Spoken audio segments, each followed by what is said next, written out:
Now. On 105.9 FM and streaming worldwide on the WMAL app. O'Connor and Company. 6:07, and we're plowing through this Friday morning like there's drifts of snow on the road, and we got to clear the way for you to be able to get to work. Coming up at 6:35, Police Chief of Herndon, Maggie DEBOARD. 7:15, Dr. Jennifer London. 7:35, Bram Weinstein. And then at 8:05, Tom Fitton of Judicial Watch. It's Larry O'Connor with Patrice Onwuka. Patrice, have you gotten a call from Mar-a-Lago yet? I have not. I'm open to it. No, you're not. You have a job. You have many jobs. But if the president of the United States You says would pick Patrice him over Onwuka- me. No, you're putting me on the spot. You're putting me on the spot. No, I would pick him over me, too, actually, Patrice. I think Department of Labor would be a good place for you. Have you thought about that? No? Yeah, hey. Maybe Treasury? I'm always open to different opportunities, which is what it landed me here. You know what? You would not allow one of our guests to give weasel words and evade questions like you are doing right now. That's the benefit of being a co-host. I suppose that's true. All right. Well, we'll let you know when Patrice gets the call. In the meantime, no matter where you end up, if you do end up in the administration, Lord knows you'll be either in the old executive office building or in one of the cabinet buildings where boys' rooms and girls' rooms are segregated, and only boys go to the boys' room and only girls go to the girls' room. Now, of course, there was a move to look beyond that rule on Capitol Hill now that there is a so-called transgender woman, a guy who used to be Tim Graham, now he's Sarah Graham, and he represented the pronouns representing a district in Delaware, right? Yes. And Nancy Mace, a victim of sexual assault and a woman who's trying to take a stand and send a message to all women, little girls, and their fathers and husbands and sons around the country that, no, this is not acceptable. And she did not want to go to the restroom or a private space or a locker room with a fully intact biological naked man next to her, right? And I think that's without her consent. That's very reasonable. That seems fair. Speaker Mike Johnson has affirmed this rule, and that's how it's going to be on Capitol Hill and in all of the House office buildings. Alexandria Ocasio-Cortez, who, when last we checked, was hiding under her desk on January 6th because she thought, even though she was half a mile away in the Cannon office building, that she was going to be sexually assaulted by some January 6th protester. She thinks that it's outrageous and goes one step further. She thinks that this rule will actually endanger women and young girls. Now, you have to be Alexandria Ocasio-Cortez to put these pieces together and figure out this so-called logic, but I'll let her speak for herself. It's disgusting, and everybody, no matter how you feel on this issue, should reject it completely.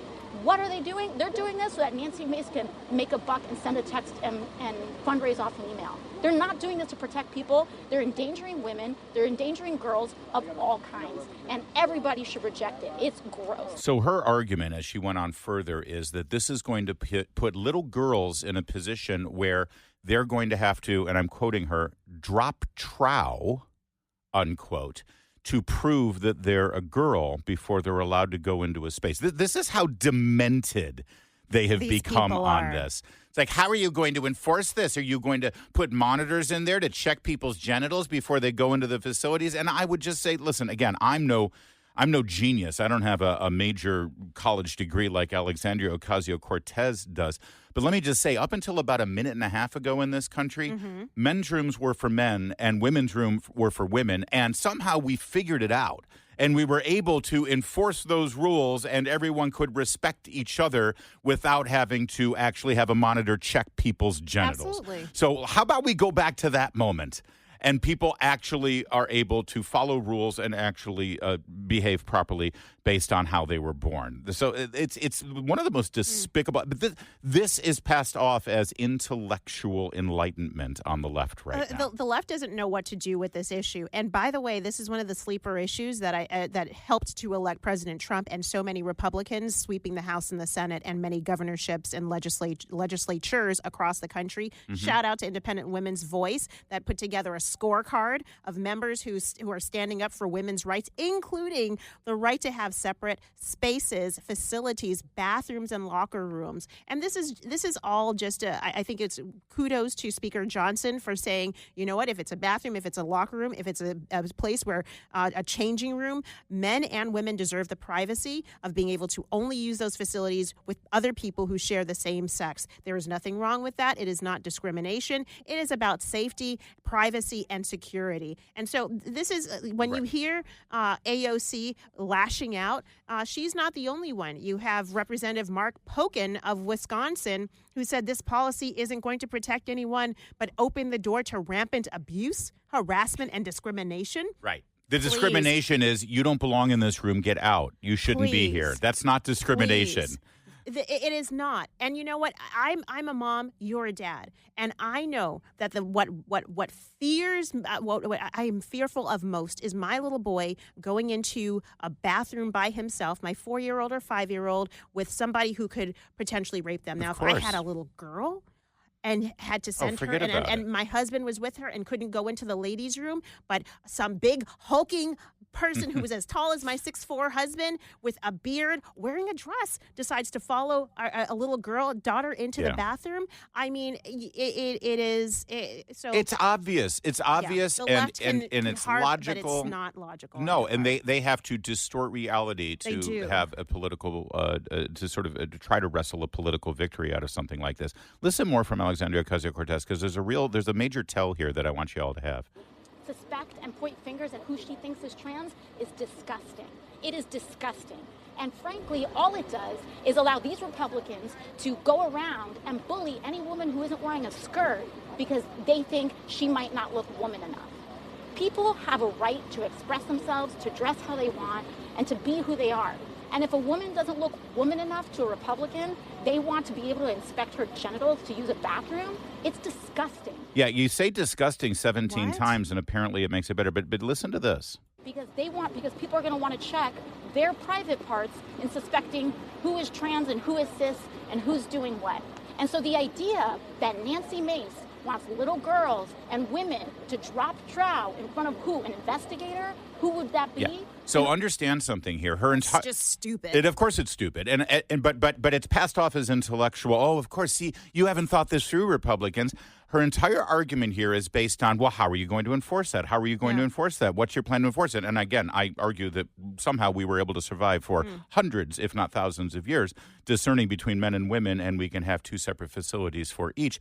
That said, if you're debating an issue with somebody, and they immediately say, well, we can't do that because how are you going to enforce it? You've won the argument. That's right. Okay, she's already won the. So AOC doesn't realize it, but she's conceded defeat in this because she's not arguing on the merits of it. Mm-hmm. She's not arguing saying, well, of course a man fully biological with all male parts should be able to get undressed in the locker room next to a woman against her consent. She's not making that argument. Her entire argument is, well, how are you realistically going to do it? Her entire argument has to do with the logistics of the issue. It's like when we debate deporting illegal immigrants in this country. You don't hear the left, right, well, some people on the left, but most of them are not saying, oh, no, the 20 million people who are here illegally, they have every right to be here and they should be protected. We shouldn't enforce the existing law that says that they should be deported. No, their only argument is, well, how are you going to do that? It's going to be expensive. Well, it's going to cost too much and you're going to go door to door.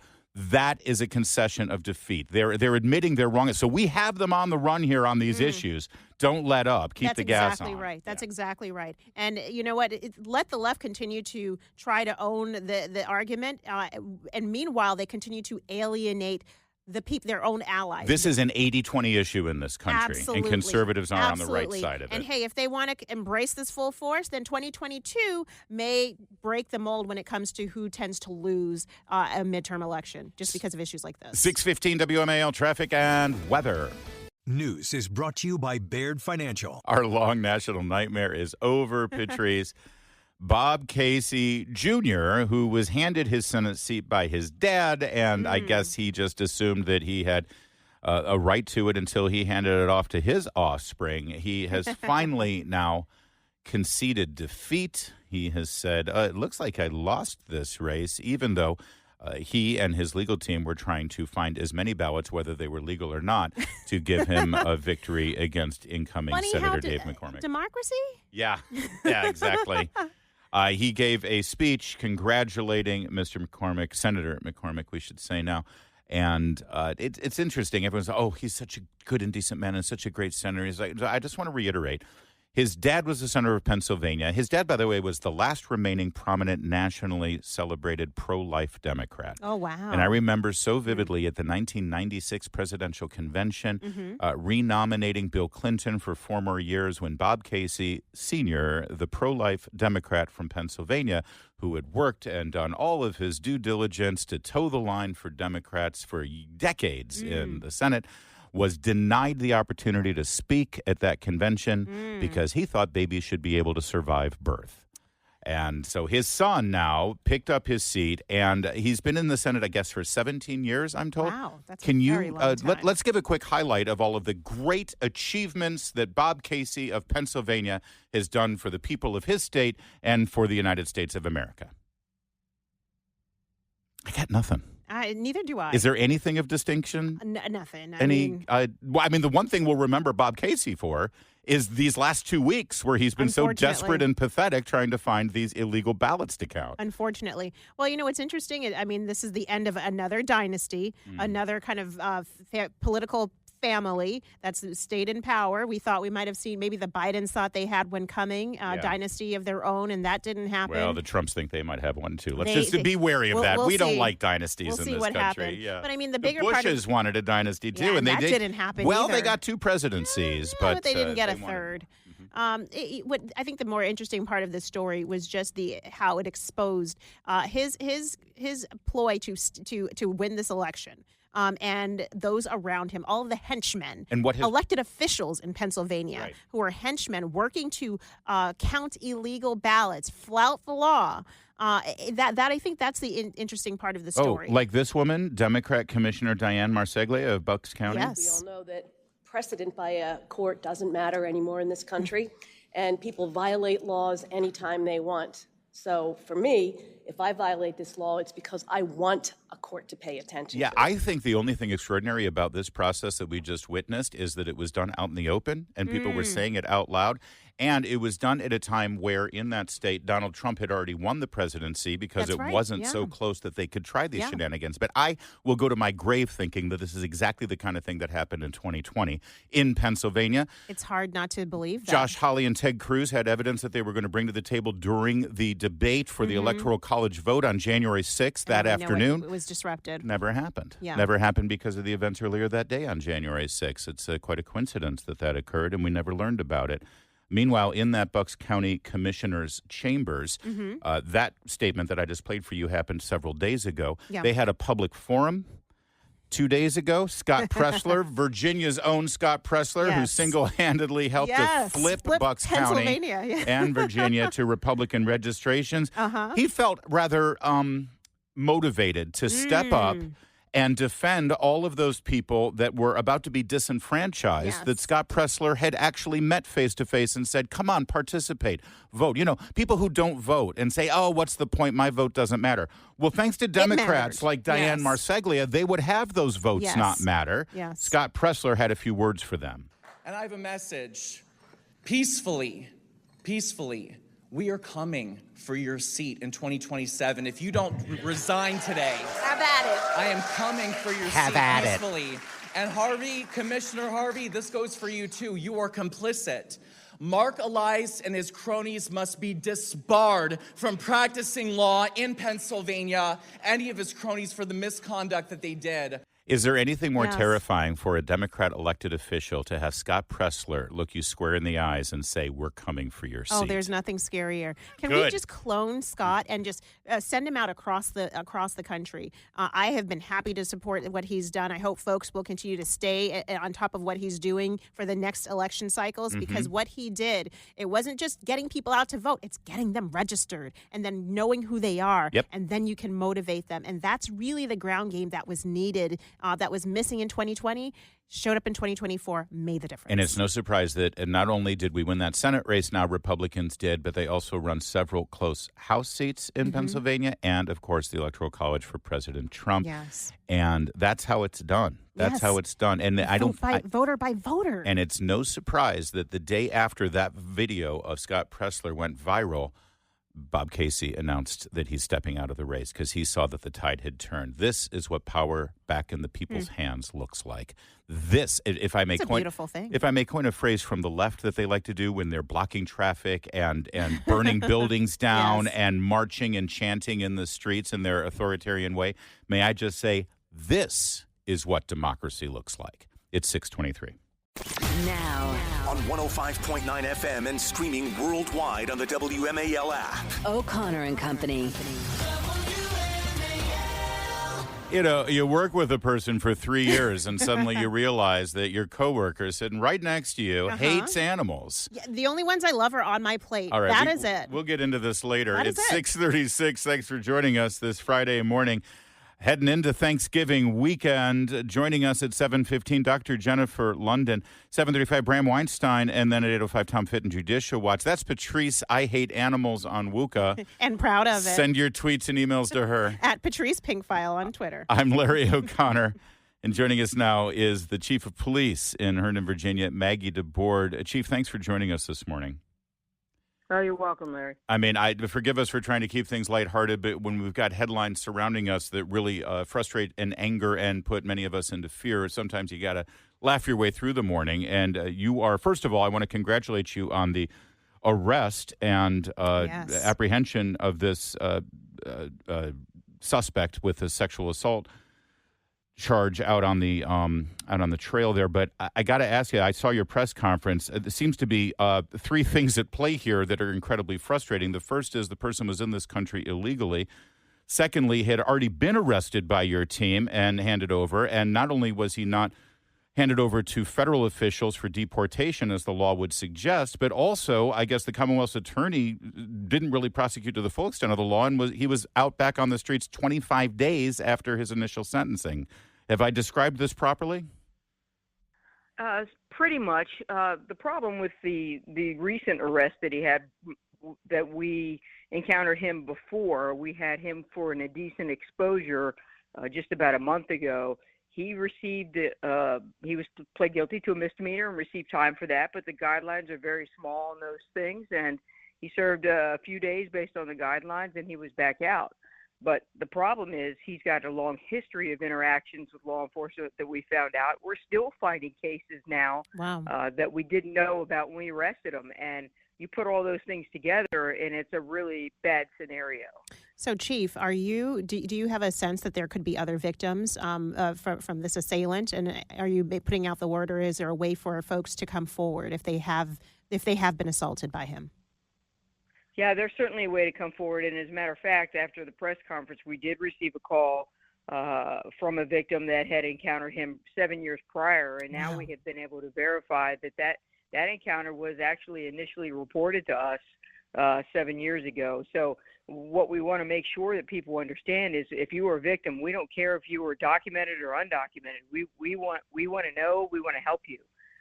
So it's really important that you do come forward and let us know if there are additional cases out there. You would also mention that this is the first incident of stranger rape that you've encountered in your 12 years in this as chief of police. So can you probably, if you could explain or sort of lay out exactly in your mind how things are, do you think that things are a little bit more dangerous right now, or that women and children should be a little bit more cautious given the current conditions on the ground in Fairfax County? Yeah, we certainly don't want to stoke fear in anybody, and I sincerely believe that the town of Herndon is a very, very safe place. We haven't had, the fact that we haven't had these types of crimes, it says a lot about the safety of our community. That trail itself is lit, and this happened between like an 8:30 to 9 o'clock hour on a pretty warm evening for this time of year. And as the victim was walking home, she was walking in a lit area on the trail, but it is always important when you're walking alone at night, whether you're male or female, to have that situational awareness, right? To know what's going on around you, and to be very careful. That's important. But I do feel like that we're in a safe area, but you have to be careful when you're walking at night by yourself. Well, and also you and the men and women who wear the uniform in Herndon, you do your job in trying to keep areas safe and then apprehending individuals who are in violation of the law. I sensed from you at your press conference some level of perhaps frustration with the Commonwealth's attorney because you can't keep these people in jail. You don't go into court and prosecute them. Do you wish that there was a little bit more cooperation here and a more robust approach at convicting these criminals?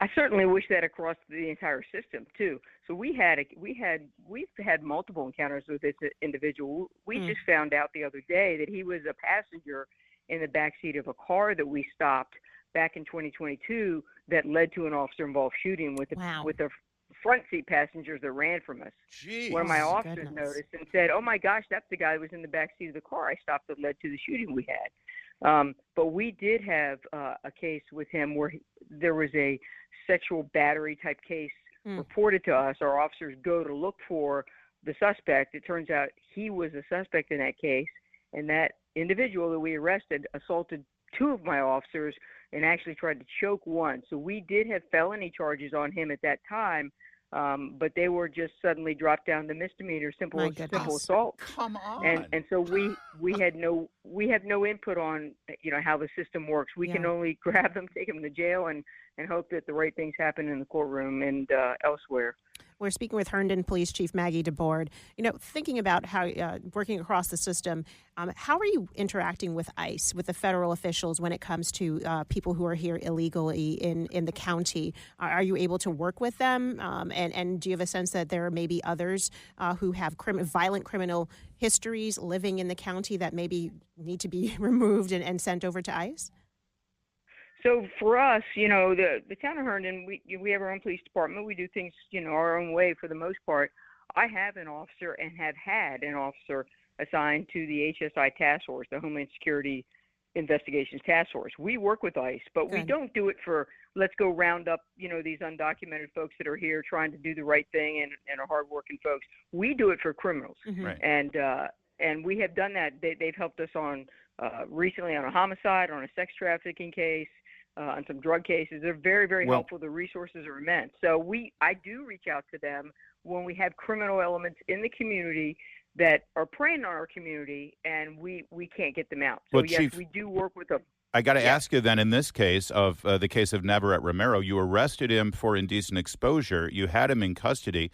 I'm guessing that through the basic booking process, it was discovered that he was in the country illegally. He didn't have legal documentation. So was ICE contacted there? Did you let ICE know, hey, we just apprehended this person on a sexually related charge. He's in the country illegally. I would think that would be something that ICE would then handle and begin the deportation process. So part of the problem with this individual is, one, they really don't deal with misdemeanors. They haven't dealt with misdemeanors. They really are only able to help us on those serious offenses. And unfortunately now this has escalated to that type of offense. So we certainly have their cooperation now.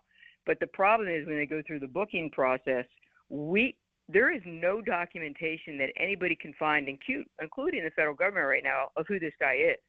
So as people come through the border, many of them are caught and released.